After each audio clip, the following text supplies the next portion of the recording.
প্রিয় দর্শক, গত ২ দিনের ভারী বৃষ্টিতে চাঁদপুর শহরের বিভিন্ন পাড়া মহল্লায় ভয়াবহ জলাবদ্ধতা দেখা দিয়েছে। তার মধ্যে উল্লেখযোগ্য চাঁদপুর শহরের একেবারে প্রাণকেন্দ্রে অবস্থিত নাজিরপাড়া এলাকায়। এই এলাকাটির অল্প কিছু জায়গা সড়ক অর্থাৎ সড়ক একেবারেই নিচু হওয়ায় সেখানে ভয়াবহ জলাবদ্ধতা দেখা দেয়।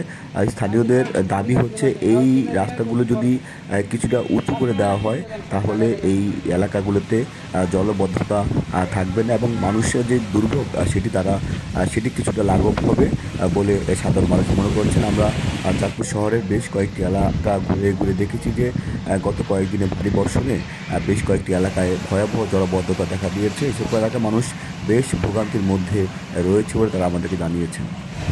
রাস্তার মধ্যে চাইতেছি পানি কাজি না হাঁটতে পারি না, তো 1 ফুট সাগর ওঠার মতন, তাহলে আর নাজিরপাড়া পানি উঠান ঘরে ঘরে পানি আছে, সব জায়গায় পানি না? হ্যাঁ, সব জায়গায় পানি আছে। কদিন ধরে পানিটা বৃষ্টি হইলেই পানি সবসময় হয়? হ্যাঁ, সবসময় একাটে হয়। জলাবদ্ধতার শিকার এসব নিচু এলাকার বাসিন্দাদের দাবি, চাঁদপুর পৌরসভার বর্তমান প্রশাসক হিসেবে যিনি দায়িত্ব পালন করছেন তার দৃষ্টি আকর্ষণ করেছেন যে শহরের বেশ কয়েকটি এলাকা রয়েছে যেখানে অনেকগুলো রাস্তা রয়েছে একেবারে নিচু এবং ড্রেনেজগুলো সংস্কার না হওয়ার কারণে মূলত এই জলাবদ্ধতা দেখা দিয়েছে। সামান্য বৃষ্টি হলে এইসব এলাকায় প্রচণ্ড রকমের পানিবন্দী হয়ে তারা পড়েন এবং তাদের ভোগান্তি আর যেন শেষ থাকে না। এলাকাবাসী জানিয়েছে যে চাঁদপুরের যে পৌরসভার যে প্রশাসক রয়েছেন তিনি যদি বিষয়টি গুরুত্বের সাথে এনে দ্রুত ব্যবস্থা গ্রহণ করবেন এমনটাই তারা প্রত্যাশা করছেন।